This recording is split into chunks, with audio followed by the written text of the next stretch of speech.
Welcome back to Pulso Demográfico. I'm really excited today because we're going to be discussing an issue that is at the very heart of social change. What does it mean to be a man today?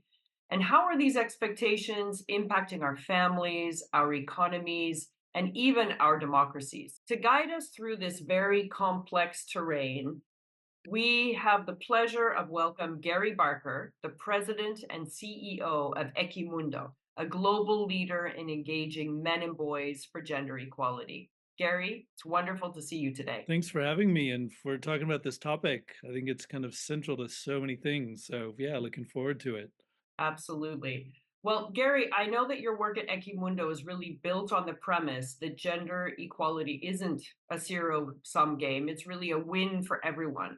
So before we delve into your latest findings, can you frame for us why engaging men and boys isn't just important, but it's absolutely essential for building a more equitable world? Yeah, our work comes out of some simple affirmations that a lot of the biggest topics we're dealing with in gender equality need men as part of them. So if we talk about reducing the rates of men's violence against women, that we've got evidence that they've barely come down over the 10 to 20 years that we have data looking at it. It is men's violence that we're talking about, and we've got to figure out what drives that. So that's so key that it's about men. If we look at women's income compared to men, we reduce the gap sometimes, then we go back up, and the gap increases. We're still decades away at the current trends of achieving income equality between women and men. And that is also about men. Do men support women in workplaces? Do economies support women? Economies usually led by men as ministries of finance and in government, not to mention what we do at home in terms of care work. Fill in, women in politics and public leadership. We're probably at about 30% of women in parliament. That is not 50%. That is men who are occupying the spaces that we've got to talk about, how political parties and all the rest. Fill in the blank, any of the topics we're talking about gender equality, we've got to do things with women, of course, but we also have to engage men. And I think for most men, for years, that's felt like, bitter medicine of you're calling me out to have to give up power and privilege. And what we've been saying is, yes, there are aspects of power and privilege. There's also better lives. I think that's all really interesting, Gary. And it's something, I mean, I've known you for almost 20 years now, and something that you have been advocating. And hopefully now the world is really ready to listen to those major points. But I know you recently released, Equimundo recently released the State of American Men 2025 report. I'd like to hear more about that. Having read it in a very cursory way, I really think it paints a picture of profound anxiety and contradiction. Yeah. So if you were to tell the story of men in America today based on this new data, what are the most striking findings that everyone needs to know about? Yeah. It's not a pretty picture of what's up with men in the US at the moment. The main headlines there are men are feeling very economically distressed, economically precarious. The more they feel economically precarious, the more they lean toward a version of manhood that traps them in a box that we often call the man box, believing that they can't seek help, they can't show vulnerability, that violence is an okay way to get what you want. They're also more likely to support politicians who want to tear it all down.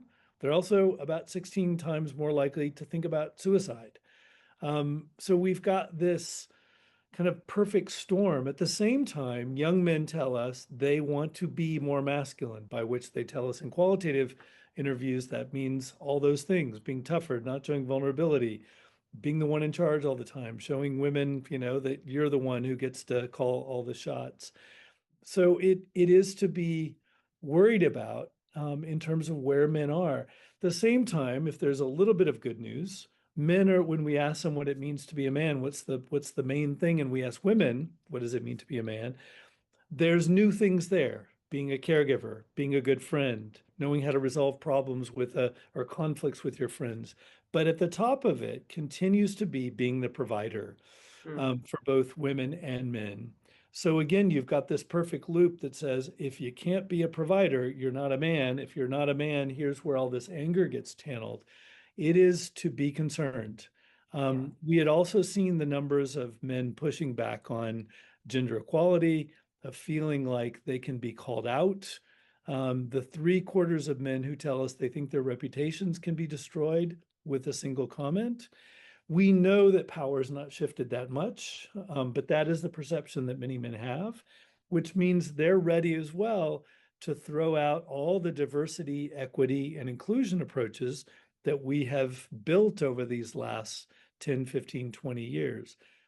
And then I think two things that tell us something about men's well-being at the moment. About 2/3 say nobody really knows me well, and about 3/4 say that no one cares if men are okay. We Mhm. also include women in the survey, and about half of women say, yeah, no one really cares if men are okay.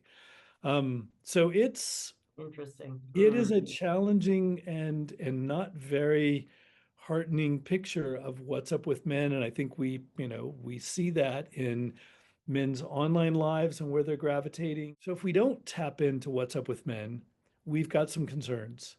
One Absolutely. And bright light, that was really pessimistic. One bright light, and I think we'll talk more about this, is men's roles as fathers and as caregivers. right.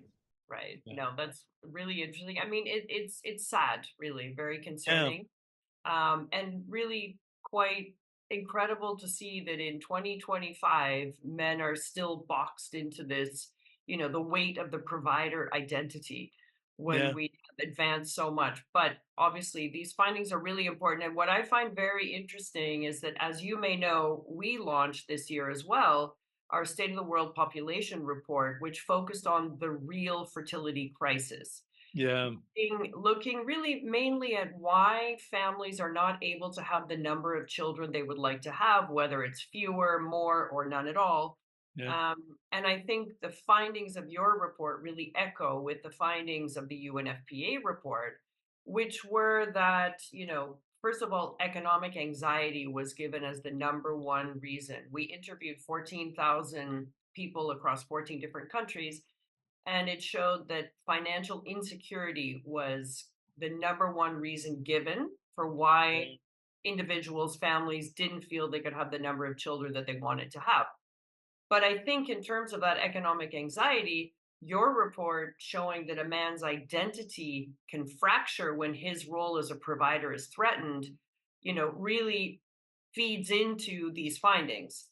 Um, as financial instability, one of the top reasons, how do you see this connection playing out? Do you think that this pressure of man being a sole provider is also impacting on this issue of reproductive autonomy, as we call it?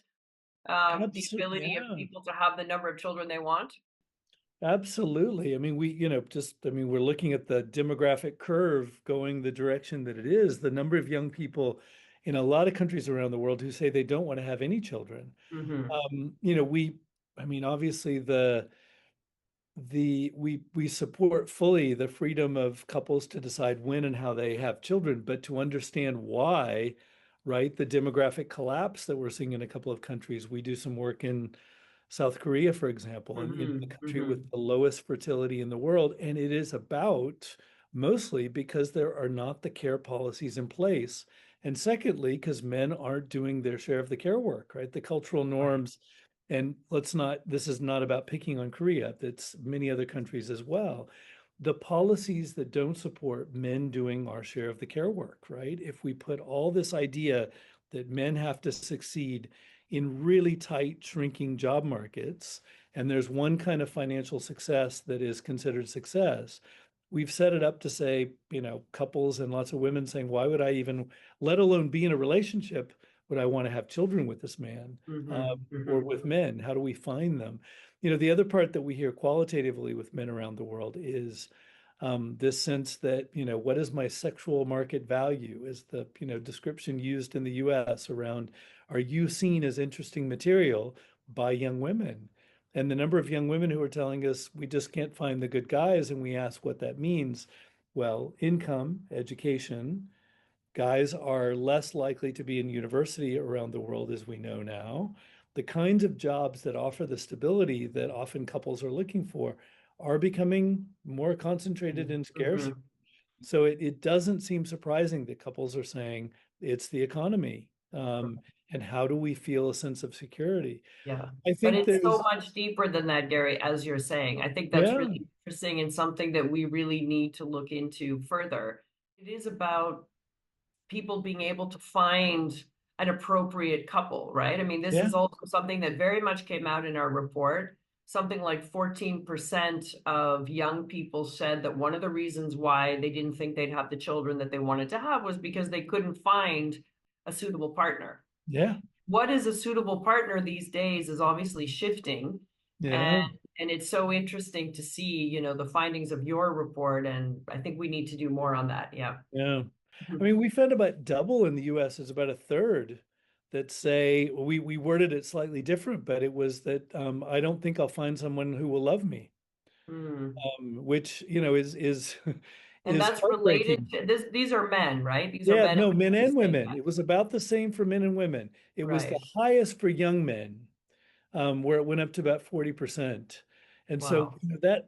that's a sobering thought, right? Of just like, I'm not now, we don't have to fall into, romanticism there, but that, there's one soulmate for everyone. There's lots of Hmm. possible relationships, and that's what we we advocate for at UNFPA and at Yeah. Equimundo, right? Yeah. Jointly, the kinds of couples or the partnerships you want, but that's really frightening that Hmm. 40% of young men don't think they'll find someone to love, let alone have children with if you decide to do that. And this is in the US, correct? This These US are only. findings from the Yeah. US. Yeah. We're Yeah. asking this in other countries as well, but these Right. findings are just from the US. Okay. Definitely the findings of this report that Equimundo has just released, and I think ours as well. I think that really helps also build Yeah, kind of policies needed that are much more nuanced and understand the complexities of what's going on. So let's absolutely. pivot to something optimistic. Um, Yes. so I think, harnessing something that I'm very passionate about is this new um, intergenerational social contract, actually. I think that's really what we need to help across the life course, helping young people, helping older people thrive in Yeah. the societies that we're living in. But I understand that from your report, it's not about men helping out more at home. It's really this fundamental desire for a new model. So leave us with a optimistic message, please, Gary, about I mean, if something good that's going on. yeah, maybe the upshot of fewer children per household is that men are and women in the workplace is driving men to do more of the hands-on care work. Some of this, I think, is social norm change as well, but it really does seem driven by structural issues. More Mm-hmm. women are in the workplace. We need both incomes in most parts of the world, depending on what social class you're in, of course. And then as there are fewer children, men do seem to be, they are, as we measure it and other folks measure it, men are doing more of the hands-on care work. And I Mm-hmm. think as they do that, they're also finding more meaning in being caregivers. Right. They're also being nudged to do more caregiving for the older generation, their own parents and others. Mhm. So things are conspiring in good ways for men to do this. And so asking in the US or other countries where we've asked these questions about care, men and women both say we need care policies, subsidized or free childcare, paid leave that's equal for both of us, and some kind of support for the lowest income families, including making those funds or support available for men as male caregivers as well. So that convergence is interesting. No matter where we look, it does seem all families are saying we need help with this. All Mhm. parents are stressed by what it means to both be providers and to be caregivers.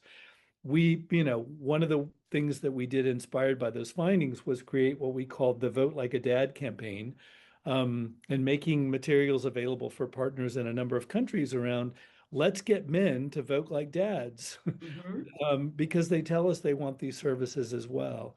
So I think, whether we've interviewed some conservative dads from parts of the world or progressive dads, they're all saying very similar things of, I'm doing more of the hands-on care work and I find life meaning in this. I find happiness and I find, good in my own life as I do this. I So think that's that, a really sorry, yeah, go ahead, Gary. no, no, No, it's just a really interesting opportunity. I also think that this issue of demographic change provides the possibility of ending some political debates around these issues because yeah, everybody, I think across the political spectrum, people want happy families, they want to be good dads. And this is really an opportunity to find the ability to dialogue and make those hopefully create those public policies that are supported by all political across the political spectrum, right? It's been really interesting to hear about this paradox of masculinity becoming more restrictive now, yeah, even as society is evolving. yeah, This, epidemic of loneliness and social disconnection, and how frustration is leading not only to shaping the families that we live in, but also leading to this anti-democratic sentiment. But at the same time, this very positive message that both men and women want to be more involved, want to have these families that are, want to be caregivers. So I really think the work that you're doing at Equimundo is fundamental for building gender equality, that it's really about a world with more connection, more care for everyone. And that came out in your report, which we will be putting the link to so that everybody reads it great. who hasn't read it yet. It's excellent. And thank you again, Gary, for being with us on Yeah. Pulso Demográfico. Congratulations to UNFPA for the report this year, because it really does touch on the structural. And I think it's easy to kind of get stuck in some of the kind of big demographic trends without acknowledging the humanity behind it. So I really think you did a Absolutely. great job of talking about that. So thanks for getting that out there and making that point. Thank you.